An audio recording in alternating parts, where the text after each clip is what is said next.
हमारे चैनल में आपका स्वागत है। ऐसे और वीडियो देखने के लिए हमारे चैनल को सब्सक्राइब करें। यह दो दोस्तों की दिलचस्प कहानी है। बहुत समय पहले एक छोटे से गांव में दो अच्छे दोस्त रहते थे जिनका नाम रमेश और सुरेश था। दोनों बचपन से ही साथ थे और हर समय एक दूसरे की मदद करते थे। एक दिन गांव के एक बुजुर्ग ने उन्हें चेतावनी दी कि गांव के बाहर एक पुराना किला है जिसमें एक चुड़ैल रहती है। उसने कहा कि शाम ढलने के बाद किले में नहीं जाना चाहिए क्योंकि चुड़ैल वहां लोगों को परेशान करती है।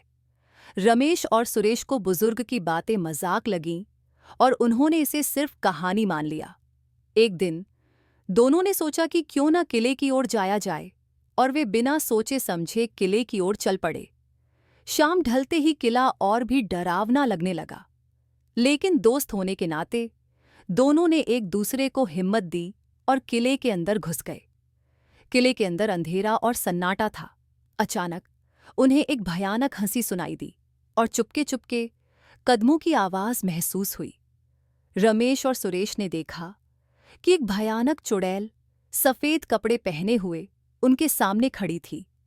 उसकी आंखें डरावनी लग रही थीं और उसके बाल बिखरे हुए थे। चुड़ैल ने उन्हें डराते हुए कहा, तुम लोग यहाँ क्यों आए हो? तुम्हें डर नहीं लगता? रमेश और सुरेश ने डर के बावजूद साहसिकता दिखाते हुए चुड़ैल से कहा, हम सिर्फ देखने आए थे कि तुम कौन हो। अगर तुम हमें परेशान नहीं करोगी तो हम बिना डर के यहाँ से चले जाएंगे। चुड़ैल ने उनकी बात सुनी और आश्चर्यचकित हो गई। उसने उन्हें बताया कि वह वास्तव में एक जादूगरनी है जो अपनी जादुई शक्तियों को छिपाए हुए है। वह अपने अकेलेपन और लोगों के डर की वजह से किले में रहती है। रमेश और सुरेश ने चुड़ैल को समझाया कि वह लोगों से दोस्ताना व्यवहार कर सकती है और गांव में लौटकर अपनी जादुई शक्तियों से लोगों की मदद कर सकती है।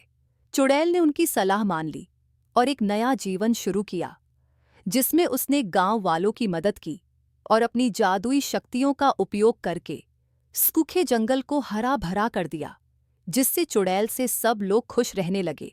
इस घटना के बाद रमेश और सुरेश ने समझा कि डर के बिना साहसिकता और समझदारी से बड़ी चुनौतियों का सामना किया जा सकता है। और चुड़ैल ने भी एक नई शुरुआत की जहां उसे सच्ची दोस्ती और सम्मान मिला। चलिए बच्चों, मिलते हैं अगली वीडियो में।